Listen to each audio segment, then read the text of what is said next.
Hi everyone, welcome back to my YouTube channel. Thank you so much. And today's video is going to be so good because finally I have somebody I'm going to interview in the Netherlands. As you guys know, I just moved to the Netherlands.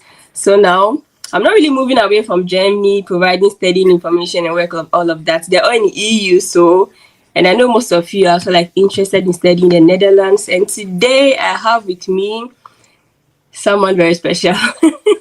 And I'm going to let him introduce himself to us shortly. Yes, thank you. Thank you very much for having me. Briefly, I am Hillman Batour. I am from Cameroon originally. I was born and grew up in Cameroon as well, in a city called Buea. It's the cultural capital, so it's not the financial capital, not the political capital, but it's a big city. We like to consider it a big city because it has a university. I finished high school in Cameroon and then did half a year of university before moving to the Netherlands. Moved to the Netherlands, then took a year to integrate, went down to Maastricht University to study. I studied medicine, 6.5 years, finished medicine. Along the way, started realizing, okay, maybe medicine is not the path for me. The goal has always been to help people, but maybe working in the hospital is not how I envisioned myself helping people. So then I finished medical school last year, February of last year, 2024. And since then, I've been on a path of working as a doctor still, and trying to navigate my unique path as a doctor, and also trying to navigate all the other things which I find interesting in life, making videos, connecting with people, networking, community building, many things. So now I'm just trying to figure out life, navigate the things that just fit me as a person and that I've been called to serve on earth with. So that's a little bit about me. Great. Thank you so much. Yeah. So let me tell you guys how I found Hillman. I found him on TikTok. And on the first video, I just followed you. Because I think you were giving your journey about you studying medicine in the Netherlands, and really a lot of us come to Europe to study, but hardly do we study in medicine, because of the language or something like that. And you just find few people. You're 1 out of 10, I would say. Yeah. This side of Europe. I know when people go to Ukraine and Romania, a lot, but when you look at Germany, Netherlands, or maybe Switzerland, that other side of Europe, I would say, you don't really find people coming to study medicine here. Yeah. I was no, I have to bring you on board. And another thing is, I like how you also integrated yourself in Netherlands. Mm-hmm. Because as Africans, I don't really see us doing much. Even me, I took some inspiration from you. I would come to that with the language. So just cut myself short. Now let me go right into the interview. So I want to know what motivated you to choose Netherlands for your study destination for medicine? Yeah, so funny to add to that, I did not want to study medicine. So you know how it works in Cameroon, and I think it's similar for Nigeria because the English part of Cameroon where I'm from is very similar to Nigeria. I'm from Ghana. Where from Ghana? Ghanaians and Nigerians, so don't be... Right, you have to set the record straight. No, I am not. Okay, fair enough. But I think it is similar to Ghana too. I've been to Ghana, and I think the systems we are all similar. Mm-hmm. They're similar. Where when you're the smart kid, sorry guys, someone is doing something at the back of the other side, so pardon the noise. But when you're the smartest kid in school, which I think I was among one of the smartest kids in school, you finish high school with good grades, everyone kind of expects you to go down, the typical pathways, engineering, medicine. I was very good at biology. Biology came natural to me. Never had to really study hard for it. Of course, you have to read and put in the work, but it always came easy. So when I finished, teachers expected me to study medicine, family expected me to study medicine. It was just Hillman is going to be the doctor. There's no debate about this. But I know that I was that kid who always thought things differently in my head. I always questioned things, but I never expressed it because I didn't want to cause trouble for anyone. But inside, I knew I wanted to help people. That was sure. I wanted to help people. First, I went from wanting to make cars for people to make people's lives easier. I grew up never having a car. So then it's if we had a car, life could be so much easier, so much better. But then the dream of having a car really died down fast because there's a lot of car companies. I wanted to do something new, something innovative, something different. Yep. So then I don't know how I stumbled upon it. Don't ask me how, because it was 2016, 2015. So it wasn't really a thing, but I wanted to study AI back then. The whole idea back then, you had this idea of AI. Yeah, because I've been fascinated by the human brain, right? And the whole thought of putting the intelligence of the human brain in an artificial object, which back then was robotics.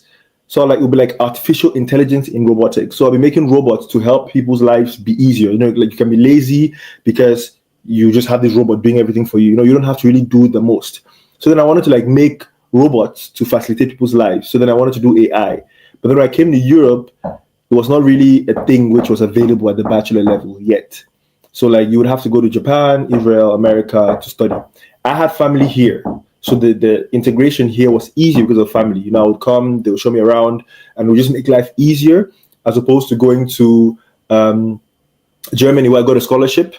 But it would just be like family's not there, student visa and all those things. America, I got a scholarship too, but the scholarship meant I would pay 13,000 per year instead of 23,000. So the scholarship was 10,000 per year only for tuition. So then that's the tuition fee in the Netherlands for like 5 years at least. So it was just the numbers were not numbering. It was just much more convenient to come to the Netherlands. So I was tied to the Netherlands. I could not come here and go study in Germany or whatever. So then I was tied to the programs available in the Netherlands. So once I couldn't really study AI, I was like, okay, what's the next best thing I could study to help people? Because that's always been the goal. What can I really use to help and serve people? Medicine, people have been singing medicine in my ear the whole time. It was like, you know what? It's hard to get into medicine anywhere. Let's just try. You know, if I try and it fail, God had that plan from the start. You know, it was meant to be. It was never meant to be. So then I tried, and fortunately, I got in. Unfortunately, I got in the first try. Applied in English, but my number was not high enough for me to study in English, but it was high enough for me to study medicine in Dutch. So then I had to like. Sorry? They had medicine in English. They had, yeah. So up until this year, it was still available, but they stopped this year. So you could do the bachelor's in English, but then the master's will always be in Dutch. So I know in Germany, for example, medicine is just one chunk of 6 years. But in the Netherlands, for some reason, they're split it into two, the bachelor's of medicine and the master's of medicine. So once you do first 3 years of bachelor's, get your bachelor's degree, BSc in medicine, then you do the last 3 years, which is mostly clinical rotations in the hospital. After that, you get your MSc or MD, and then you're done. Okay, so with this thing with the English, when you start with English, is it for a particular university or they all do that, all the universities in Netherlands? No. Okay. So it was 2 universities, Groningen up north, the northernmost big city of the Netherlands, and Maastricht, the southernmost big city of the Netherlands. So those 2 universities offered medicine bachelors in English. Groningen slowly but surely reduced the English programs to like fully Dutch. And then Maastricht only this year announced that from next year, they're no longer doing English. So there were only 2 universities. So everyone who wanted to study medicine in English had to flock to these universities. As you can imagine, competition was really high as well, because every person from other EU countries who cannot get in their own countries want to come here and try. So the competition was really high. Yeah. So what was the reason for them like eliminating English now? Is it because they want people to speak Dutch? Because I know in Netherlands, if you don't speak Dutch, you don't really have a problem. I really see the difference. Yeah. Exactly. But medicine is different because you have to work with your colleagues. You have to work with patients who are also Dutch. There's also English patients depending on your city, but you never really know. So you need to be able to understand the laws. You need to be able to just talk with patients you're going to practice in the country. So English is not really necessary in your daily life, but as a doctor, it is because of your patient and doctor and colleagues' communication. Why they started, I'm not really sure, but it was known that these 2 universities had really good partnerships with the United Arab Emirates. So they had like a lot of students from there come here, do their trainings here, do part of their trainings in Ireland, and then go back to their country. So the government funded these programs. Right. I know these countries, when they're sending their students, they're sending them well. You know, they're going and paying tuition fees. I was in Ireland at the Royal College of Surgeons, full of students from this country, Saudi Arabia, United Arab Emirates, Qatar and stuff like that, who have students there, very fancy lifestyles, expensive tuition fee that the government pays so they can afford it. That was a similar program with these universities in the Netherlands. So I don't know if that's a reason why they started these programs, but a huge chunk of the international students who could pay the international tuition fee from outside of EU were from those countries. The program stopped a few years ago. So then it became the question as to, are these programs still necessary if our main source of like, because everyone who is doing those programs is still EU. So what's the added benefit of like having these English programs for other EU countries when it's not really bringing us the money we kind of hoped it would bring? I don't know if that's why they did it, but that was a big thing of that program. So it stopped a few years ago. And then now with the new government putting pressure for less international students, that played a big role. That was definitely a big role. That played a big role in Groningen's decision. And Maastricht was trying to push back because Maastricht is like, the university is mainly based on internationalization and international students. It's the most international university in the Netherlands. But I feel like the pressure just became too much.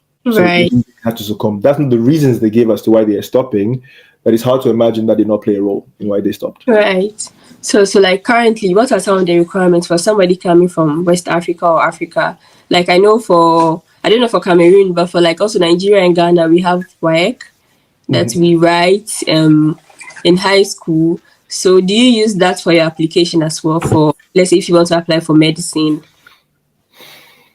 This country will frustrate your life. This country will really frustrate your life. So I came here with my GC A levels, and I had really good grades. People who had my grades in Germany, because I had friends, a lot of my friends went to Germany because Germany and Cameroon have a stronger bond, so they know each other more. Mm-hmm. So when my friends who have grades less than mine went to Germany and they got like a 1.0. Right? I think Wow, 1.0 that's is a perfect grade. yeah. So with my grades, I'll definitely get higher than a 1.0 in Germany, right? But I came to this country and the country was like, yeah, with this grade, we're not really sure. So we're going to have to send you back to high school to like the 4th class. You have to do 2 more years of high school. That would mean you have to study the language, the Dutch, and then go high school and do 2 years. So that means 3 years backwards. Mm-hmm. I was like, guys, you can't be serious. Like this, you're really not serious. Do you know who I am? Do you know how much studying I did for my GC advanced level? You're coming to tell me I have to go back. No, we're not doing that. So I appealed. And then I try to use all means in my catalog. Of course, this is not just me because I had people around me who kind of planted the seeds of there could be something more. Like, don't just take it for what it is, because these people also don't know, they're just guessing. And sometimes the letters seem so formal and so intimidating, but you have a say and don't shut up, use your voice. So I went and appealed and I told them, I've been to the university, I've been there for half a year. And it's that university diploma that they were like, okay, we don't know for sure, but because of your university diploma, we leave the university you're going to apply to for them to decide, because it was a government organization I was applying to like convert my diploma. So then I was like, okay, you guys have said this, great. Maastricht University did their own independent research. And then they said, because of my university diploma, they would allow me. So from then, because that year they did not have like, the website they always have, if you're from this country, these are the requirements. If you're from this country, these are the requirements. Back then, Cameroon was not on that list. So Nigeria, Ghana, the big guys, South Africa, they were on the list. Cameroon was not. So it's like they've not had that many Cameroonian students applying for that program. So then it's like after my year, a few years later, I checked the list and Cameroon was there now. And the requirement is GC advanced level or WAEC or whatever high school diploma you have, plus 1 year of university. That's the standard requirement now. Yeah. You actually paved the way for this. So at least the Cameroonians who are now coming will be very grateful to you. If you are watching and you're from Cameroon, you should say thank you to Hillman.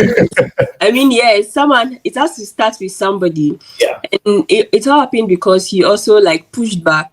And that's one thing about life. You always have to push back, especially for us Africans here at workplace. We always take what is being given to us.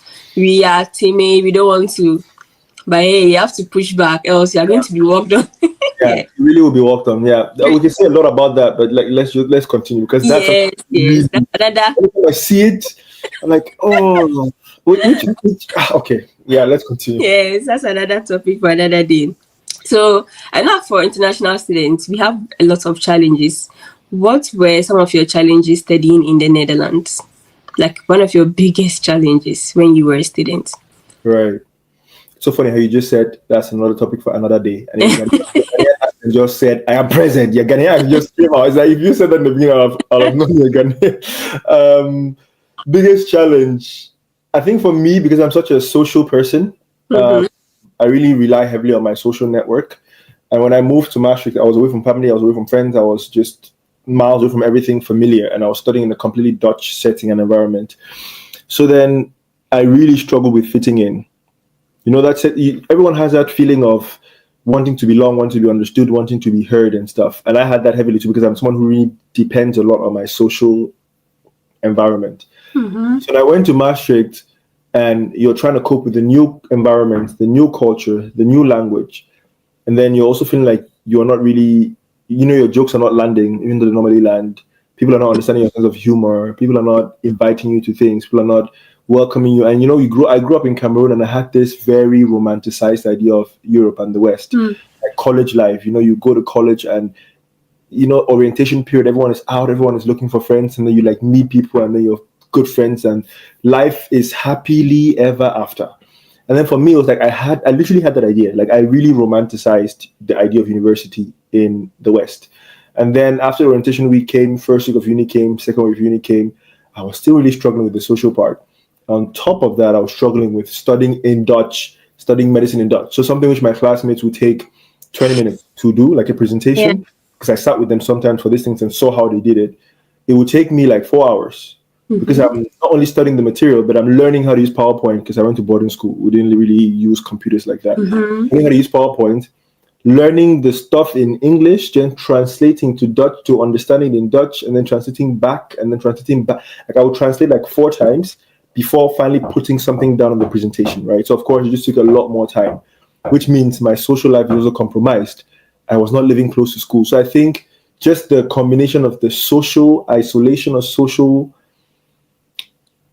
alienation, I guess, because it was just Yeah. like I was not being accepted, coupled with the pressure of studying in a foreign language, that for me was just too much in the beginning. Mm-hmm. It was just too much. Because the language itself, I think that would be fine Totally if I had a understand. good social, if I had a good social system. But the lack of the social system and Yeah. the weight of the program, it was just like, guys, I didn't sign up for this. Yes, because even if those of us who even studied in English, I mean, it was very hard.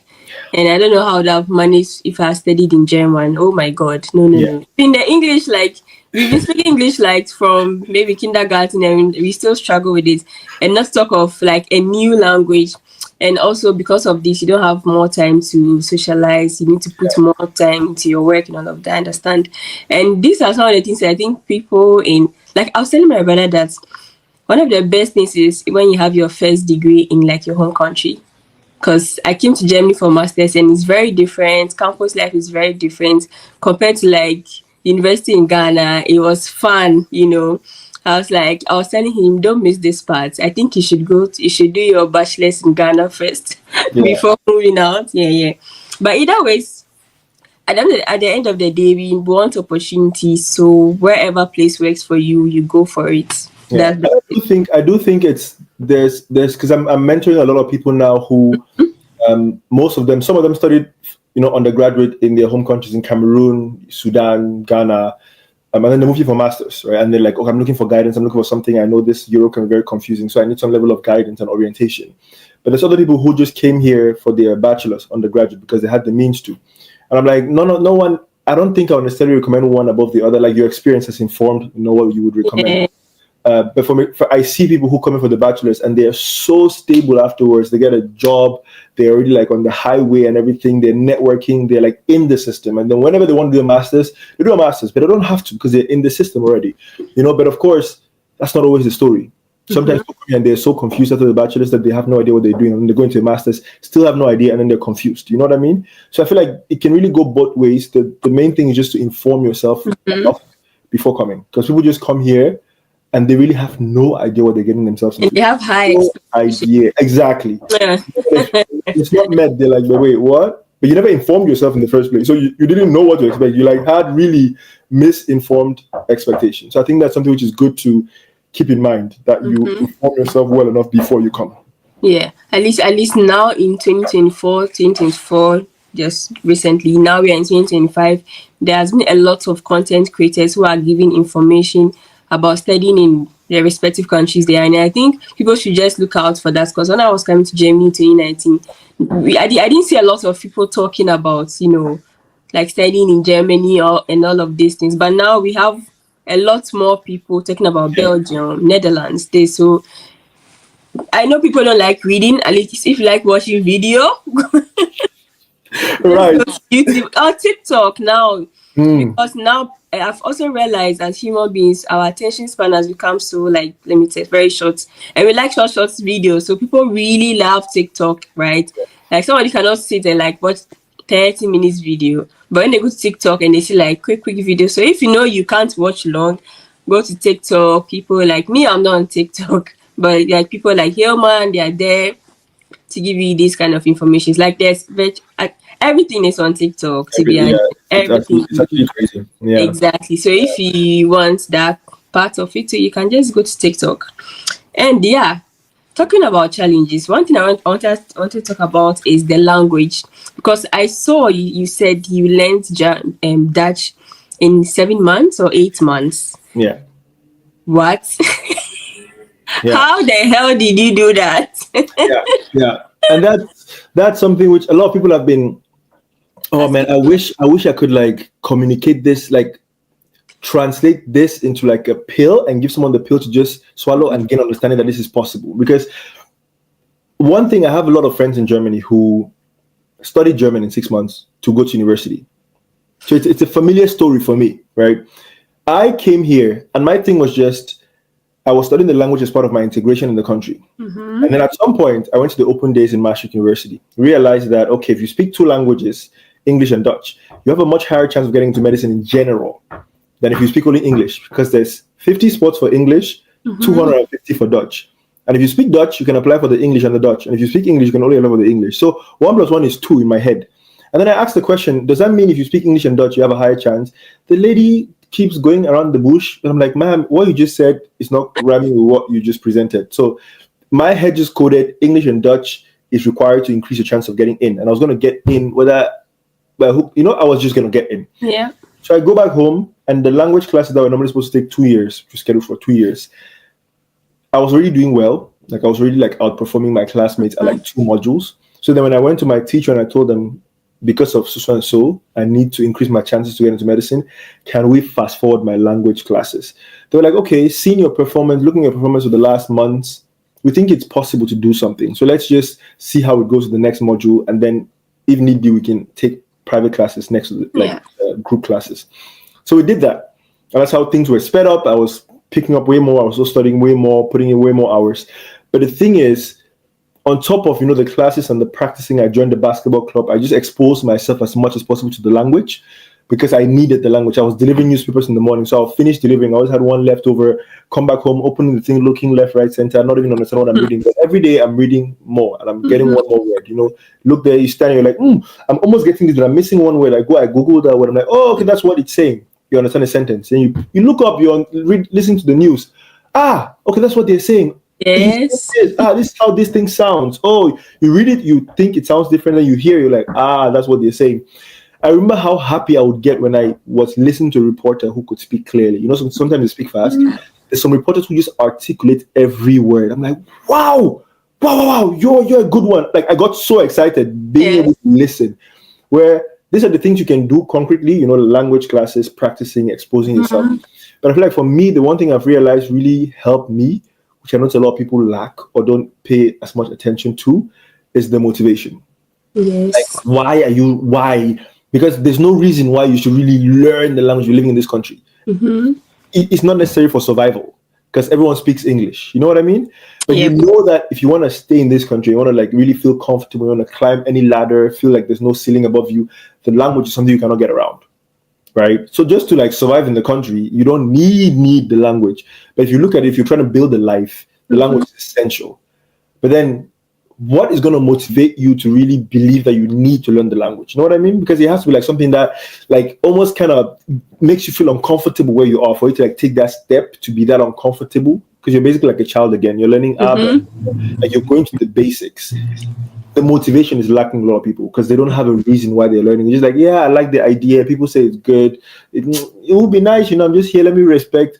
But they don't have like something really tangible that gives them that long-term motivation to endure and learn. And I feel like that's something a lot of people are lacking. And I feel like for me, I had the benefit that the motivation was really high because medicine was on the line. Because for me too, now I have really motivated myself and I try to do it like almost every day.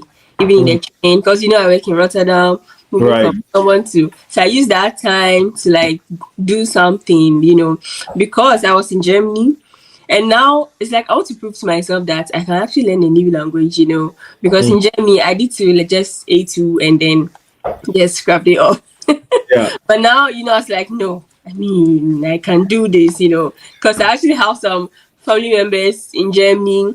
Like, I don't want to maybe disrespect or something, but I have a higher level of education than them. But they learned German, Right. Like, they always laugh about auntie that, how did you even learn German so far? So it's like, oh, it's not difficult. It's like, wow, if she can do it, I can also do it. So now that I've moved to the Netherlands, it's like when you have like a second chance to doing something, it's like, I can do this. And I was like, by the end of the year, I should have some conversational Dutch, Right. So fingers crossed, I'll give you an update. I'm looking forward to the update. Exactly. Yeah. Yes, yes, I will definitely.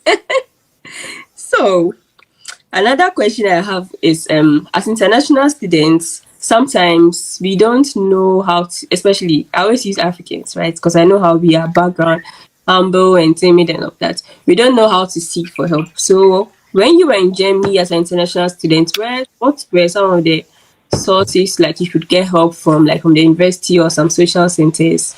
I don't know how to, if you understand this Yeah. question. Oh, okay. You mean in Netherlands? You said- Netherlands, yes. okay. Um, as an international student, that's the thing. There's a lot of help. There's a lot of, at least in Marsh, there's a lot of assistance. People just don't know. Because, for example, during the COVID times, I really struggled because I had lost family members. During COVID, I had to like do a lot of relocations, move my sister around, do a lot of things, and then finishing my programs, I couldn't work. And then COVID, where my mentor, thankfully, I had a mentor who suggested, oh, there's this program from the university where they're taking care of students who are heavily affected by COVID, and I was heavily affected. So like I got like €1,000 plus from the university just to like take care of the things which I have had to pay for and did not have help with or could not work as well. But there are a lot of things, I don't know, I'm trying to think of something like concrete which really helped me as an international student. Because I was part of the African Caribbean Association. That really helped me with my sense of belonging, right? Because you get into that situation after struggling with your, being understood, your humor being heard, trying to fit in, and people not understanding you and excluding you. And you come to this place where you don't even have to speak, and people just understand you. You know what I mean? It really felt like, wow, this is nice. And then you meet people there who really want the best for you as an African, who is like, okay, you connect with this person because I think you guys will have a great conversation. And this person, I think you guys will actually really make something big happen and stuff like that. So then I started getting connected like that. For me, it's always been through people, like get to know about the things that are available for us as international students. Yeah. Right? So it's just connecting yourself with the right people, not isolating yourself. Because I was not really like up to date with all the things the university was offering to international students, but I just knew the things I needed to know because I knew people who were connected to these things and who were able to tell me, hey, you need this, there's this. Oh, you need B, there is this. So that's how I got to know the things which I needed. So I don't really know fully what is available to all international students in Maastricht, but I just know there's a lot, but you will not know if you're not connected to people who might know better than you, or if you're not updating yourself constantly with what the universities have to offer. Yes. And another question I have, this next is very, very important. I went through it as well. Like as international students, there are times that we feel like you want to give up. So for you, what kept you going? Like your motivation? Oh, that's a good question. That's a good question.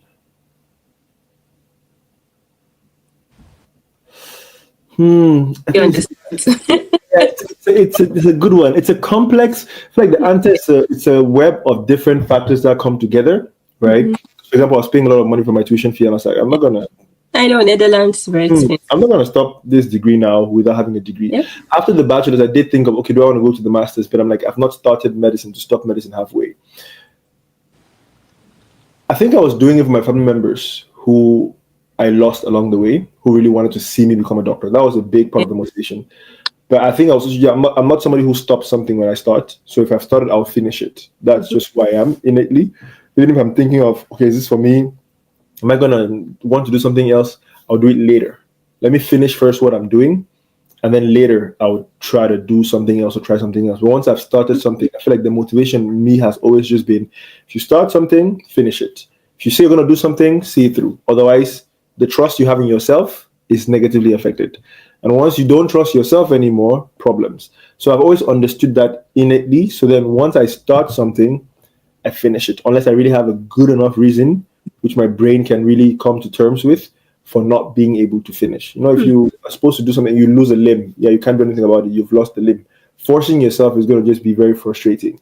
So there's some circumstances under which you can accept that, okay, I've started, but I cannot finish. As long as you can finish. That's always been my mindset. So once I started, I was like, I'm going to finish. There were tough times where I was like failing exams. I was like, can I do this? Can I not do this? But like failing was not an option. And if I wasn't going to finish, because they pushed me out, not because I said I'm going to stop. No, that was not an option. So I think it's just a combination of I've come too far, pay a lot of money, but I won't stop, and family members that really wanted to see me become that person. So I also wanted it for them somewhere. Yeah, great advice. And it's very, like, how would I say, really nice to see like black doctors in a place like this, because usually it's like, white people. At least I'm not trying to be, maybe, how would I say it? Like, oh, I prefer black. No, I mean, it doesn't really matter. Yeah. But sometimes you feel at home when you go to a place, or even at workplace, you see another black person. The Yeah. connection just comes. When you go to the hospital, you see a nurse. It's easier. I don't know. Even with them, it will also be like that if they're in a different country when they see another white person. So Yeah. it's just like human thing, right? It's really, really nice. Great advice. So now, yeah, I practice medical doctor in the Netherlands. Really nice to see. I mean, medicine is one of the noble professions. Like when you are, like, it's not even in only Africa that people respect doctors. Even here, In here. like doctors are really, really respected. So kudos, great job done, Hillman. Thank So you. now you're practicing in the Netherlands. In the future, do you think you want to practice in the future? Would you go back to Cameroon to set up like something to Yeah. practice there? That's the Right? goal. That's the goal. Yeah. Yeah. If it was up to me, I would go back like next year, but it's not Really? realistic to do that now. Yeah, yeah, Yeah, yeah, I mean, yeah. yeah. Yeah. I really want to go back. Time will tell, yeah. It's funny because when I moved here, I didn't want to go back. Mm-hmm. Then you move here, you're like, yeah, it's not all that it. So I really want to go back. I'm a practicing doctor, but I'm not a practicing physician in the hospital. Mm-hmm. So I work as a doctor outside, like a travel clinic, and I'm going into health consultancy.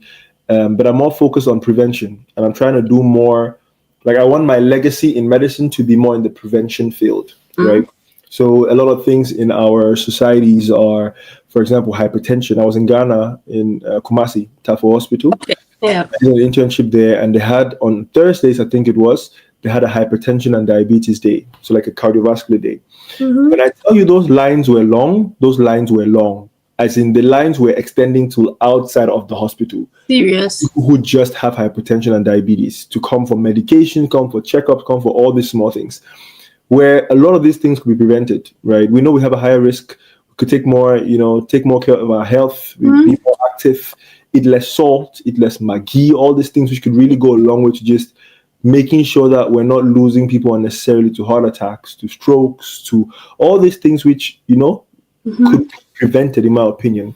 So not only for the African community, but just in general, there's an increasing rate of cardiovascular disease in just the populations everywhere. But for us, it hits harder because we already have these predisposing factors and our lifestyle is not necessarily working in our favor. So I realized increasingly throughout med school that curing is not necessarily going to be a good, sustainable solution because it's only going to get more and more expensive, less and less accessible. People from rural parts of Cameroon do not necessarily cannot always get an MRI. They cannot always if they're having a stroke, they'll be staying at home with one side of their face paralyzed because they can still walk. All these things where it's better to just prevent it than trying to fight to cure it. And I see in the hospital here, a lot of times it's already too late. Like we can help you barely, but the damage has been done. And unfortunately, that damage could be prevented, Yeah. happen, it's not prevented. So I'm trying to focus more on the prevention side of medicine Yeah. rather than the curing side in the hospital. Yeah. Because I was even yesterday talking to a friend. I was telling him that I think a lot of like death in Ghana, I think, could have been prevented. Mainly because our healthcare system, I know it's partly has to do with us, but also our healthcare system is not so good, I don't know, but we have too many problems in Africa. But yeah, that's another topic too. So Exactly. yeah. But yeah, you guys, Hillman has a YouTube channel. I'm going to leave his YouTube in the link, all his social media handles. Go follow him. I know you're enjoying the conversation so far. Imagine this is like a tip of the iceberg. If you go to his channel, social media spaces, you get more. So before we finish, Hillman, what advice? No. Okay, yeah, I'll ask this before the other one. That will be the last one. No, let me ask you this before. What do you like about the Netherlands? I almost forgot to ask you this. How long have you been here? In fact, how long have you stayed in the Netherlands? Almost 9 years. So now we're in March. Wow. April is going to be 9 years. First of all, April is going to be 9 years. Wow. When it's 10 years, I'm like, yeah, I need to leave this country. I've been in the country for 10 years. That's crazy. 10 years. This Yes. feels like ages. But one thing I love the most about the Netherlands is the bicycles. Right. I love, like every time I'm on my bicycle, I feel like I'm a kid again. You know, like growing up in Cameroon, one thing I always wanted was a bicycle. Like literally, this experience of me learning how to ride a bicycle in Cameroon. I went to a friend's house after school. He had a bicycle. We were practicing, was teaching me how to ride the bicycle. I knocked up this kid, almost got taken to prison because I like people Wow. were neighboring, like there was a bar next to it. They're like, police officer came out like, yo, you hit this child. We're going to the police station. Call your father now. We're taking you to the police station. So it's like a very scary experience, but I just loved it because I was riding a bicycle. I always wanted a bicycle, never got it. So now that I can just have a bicycle, drive around in the rain, in the sun, and the country is beautiful. Like even when it's raining, I really enjoy the country. I see it. Just having those small things, I really like. For me, it's just the small things in life that make it really worth it. And the bicycles for me is just one of those things which I just can't seem to get enough of. Like just hop on the bicycle, go anywhere, no pay, you're working out, it's cardio. It just has too many benefits, which is easily neglected by some people. I think on top of that, one thing I noticed that I've also really learned from being in this country is the mindset, right? And some parts of the mindset, of course, not all of it, because I think the privilege we have as bicultural, so like we have different backgrounds, we navigate different cultures, is that we can pick the best of different worlds, right? Where you go to Cameroon, you have the community aspects, and you have the social aspects, and you have the food and stuff like that. And you come here and you're like, okay, if I really want to make the most of the time I have on earth, because we don't know how long we're going to be on earth for, and I've lost family members, so I'm really in tune with the idea that you could be there today and not be there tomorrow. It's like my reality. I make sure that every day I live to the best of me, right? And time management is not our strong suit in Cameroon, right? It's not a thing, because you cannot, like the system is not necessarily one where you can manage your time. You go to the road, you need a taxi. Who told you there's going to be a taxi there for the next 10 minutes? You would wait on that road for like 15 minutes. And then you go to the hospital and like, I hope the doctor sees me. You are waiting there with no guarantee. So basically your whole day revolves around getting a taxi, getting to the hospital and hoping the doctor sees you. So you cannot really have another appointment. So then how do you even plan your life? You know what I mean? So the system is one where you're not really trained because it's impossible, almost impossible. But then you come here and it's a country where you can. Like the bus says it's there at 9:55, the bus is there at 9:55. You get to the hospital, your appointment is at 10:15, you're seeing the doctor at 10:15. Okay, sometimes 10:20, sometimes 10:25. Right, so way better, yeah. You're not waiting for an hour to see the doctor, everything being equal. Where you can actually plan your life, you can actually maximize your time. And one thing I know, I struggled with that. I know there's a lot of my friends now who still have refused to adapt to the system. Just like, nah, bro, we don't come on the time, we come late.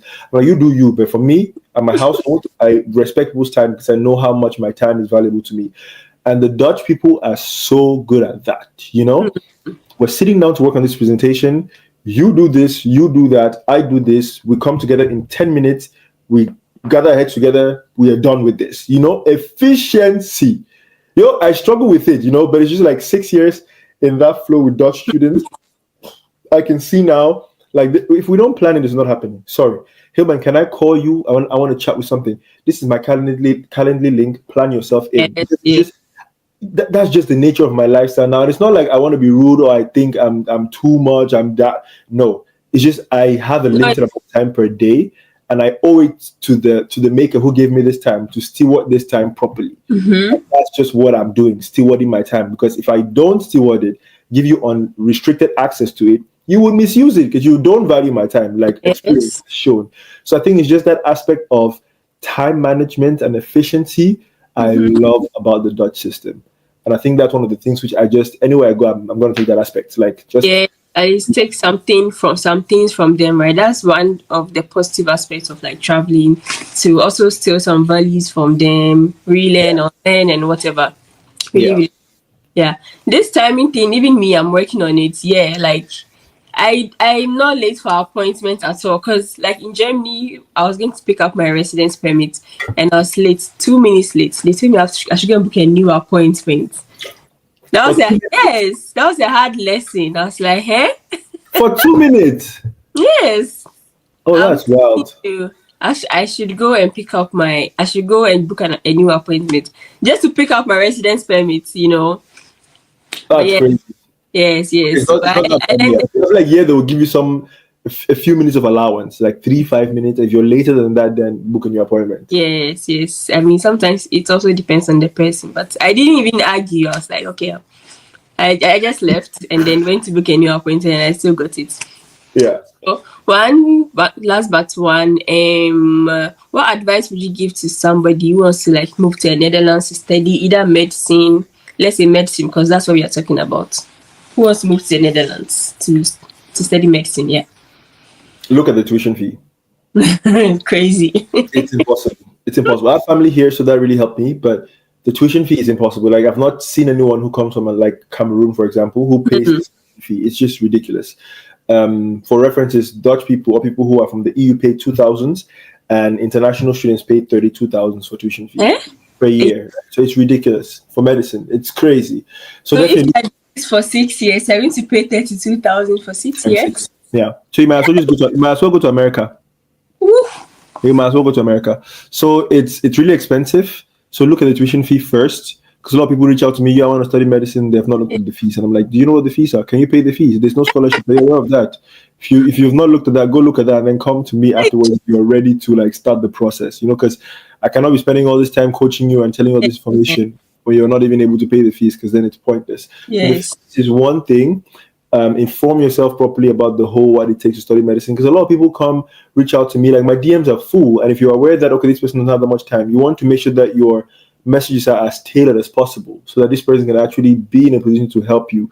Otherwise, if you come, hey, let me see if he responds, and then I'll tell him what I want, you're wasting my time, and I don't have that much time. If I see the message, I'm easily.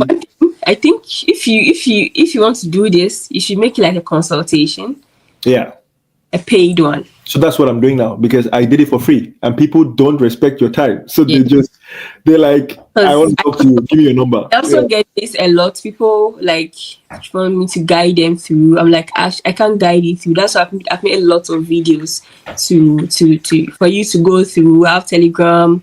If you have specific questions, that's different. I'll answer you. But I can't guide you through the process from the beginning. No. Yeah. You should research and do other stuff on your own. And for me, I can't do the paid consultation because I can be very lazy. I know myself. I kind of want to disappoint people. Like, okay, let's postpone. No. Right. So for me, I've given you all the. So if you ask something, I'll just go and look for the video I did and send it to you. Send it to you, exactly. Yeah. Or maybe one day I'll start doing the paid consultation one, because I have a friend who also started. I think it's very, very good. So anytime people, I just refer them. Oh, I'll pay you, help me apply to school. Then I'll just refer them to that my friend, because he does the paid consultation thing and all of that. So I think yes, it's good they actually started that. Yeah. It's very, very good. I mean, it's good to talk to more people. So maybe you can also help me with that. The friend who does it, like just have a conversation with him or her. Because I think I struggle with a lot of logistical things. It's just not time. Yeah, it is. It takes a lot of time to like learn and get better. But it's also the thing of, I really realize people don't respect my time. So the paid consultations were just like, show me you're serious so I can talk with you. Yes. If I'm getting 20 people talking to me, wanting my attention, and I do it for free because I want to help people, they don't always think about that. They're just reaching out to you because they saw one of your videos and they like what you say. And they just go, so what can you tell me about Holland? Tell me something. I'm like, so those kind of things. Yeah. I can imagine that for you too, you're also on TikTok, you have a wider reach as well. I think the reason why I don't post on TikTok is because I just want to, because like YouTube is a kind of, not everybody comes there. I think I also have this phobia of everybody seeing me, but I'm on YouTube. But I feel like TikTok is very, very accessible. Very. And there are so many annoying people on TikTok, and sometimes when you post a video, just watch and go. You have to put some. I hardly get negative comments on YouTube, but TikTok, no matter how good somebody's video is, you see somebody with a nonsense comment. Nonsense. I think I don't have that heart. That's why I don't post on TikTok. But you're doing a very good job, to be honest. Trust me. Thank you. You're doing a very good job. So last question before we go. This is like a game. You're going to choose, okay? Mm-hmm. But don't be biased. Okay. It's just countries. And I know you've traveled to a lot of countries. Mm-hmm. So one, Netherlands, Germany. Which one would you choose? Germany. Netherlands. Netherlands. No Netherlands. bias, no bias, because I effectively live in Netherlands, Belgium, Germany, right? Especially where I studied. I like Yeah. experience. I've gone to Munich, gone to Berlin, gone to Frankfurt, gone to Cologne. I've stayed there for a while. I'm familiar with the German, I guess, Yes. country, the countryside, the country, the big cities. And I think if I can explain why, Mm-hmm. just the diversity in the country. So like how the country actually copes with diversity. So it's one thing to have the diversity, and it's one thing to be able to deal with the diversity, like the people Yeah. who live in the country. And like for me and Germany, the times I've been there, it just always feels like, especially if we go to the villages, Mm-hmm. like they're just not, no. Social structure, I think it's better here. At least that could be biased, but I feel like the social structure, Yeah, I agree with you. yeah, I I think it's agree. better. Then the infrastructure here, Mm-hmm. Germans have been building that thing I saw in Munich for the past 5 years. They're not finishing.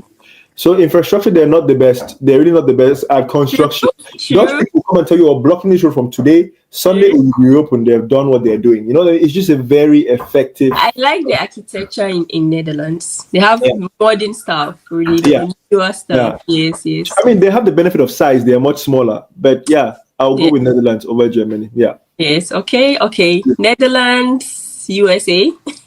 Netherlands. Thank Yeah, you. Netherlands. Like I feel like when you tell people you prefer living in Europe to USA, they think you're Capio because you're not there. That's why you're saying that. Yeah, I mean, you haven't even gone there. I've seen your videos. You've traveled to States, Canada, and all of that, and you've seen the differences, yeah. right? It's I don't know, but well, me too. I would choose Europe over the USA. When I say that, people are like, "Oh, you're capping." Yeah, let's call a spade a spade. America has, if you want the money, go there. Yep. These people they're earning and they're spending. They're earning and they're spending. But for me, because I've been to different states, I've seen different people's ways of doing life, and I've been in different social groups. It's just the social life. I feel like they don't value it as much, right? And they hang around with friends, and they have their small cliques of like Yeah. Ghanaians or Cameroonians, and they hang by themselves. But I feel like I'm leaving Cameroon to go to America to hang out with Cameroonians is quite limiting for me and my scope of thinking. True. Europe is just much closer. Everything is smaller. You can walk to your friend's house. You don't have to drive 30 minutes to go see your friend. I feel like the social life in America, even though it feels like it's very present, it feels compromised to me in depth. Like they hang around each other, but they don't really they don't have the time to really spend time with each other because working here, working there. That's for me the main thing. Just the social life in America seems to me like it's compromised every time I go there. As opposed to Europe, where my friend literally lives down, I'm looking at the friend's building. Another friend lives building behind there. Another one lives down this street. Another one True. lives here. You know what I mean? Everything is so Easy to yeah. visit families in Germany, in Belgium. Yeah. True. Hop on a bicycle, you are there. Hop on a bicycle, you are at the beach. You know, the lifestyle is just, it's a lot more socially convenient. It's still not the best because that's why I want to move back because Yeah. there's levels to this thing.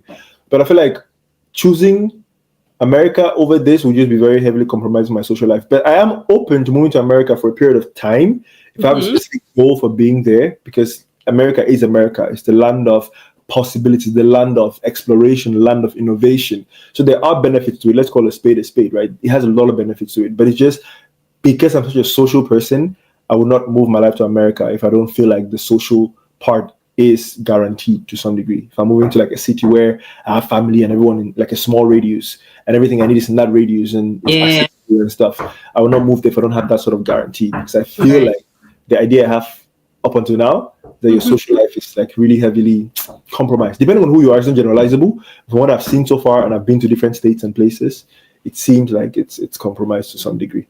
Okay. The last two, Netherlands, Canada. Netherlands. Sorry, Canada is a wannabe America. Just not working. It's just not it for me. Have you been to Australia? Not yet. Not Okay. yet. Not yet. Yeah, not yet. No, I feel like Canada, it's no. I'll go to America before I go to Canada.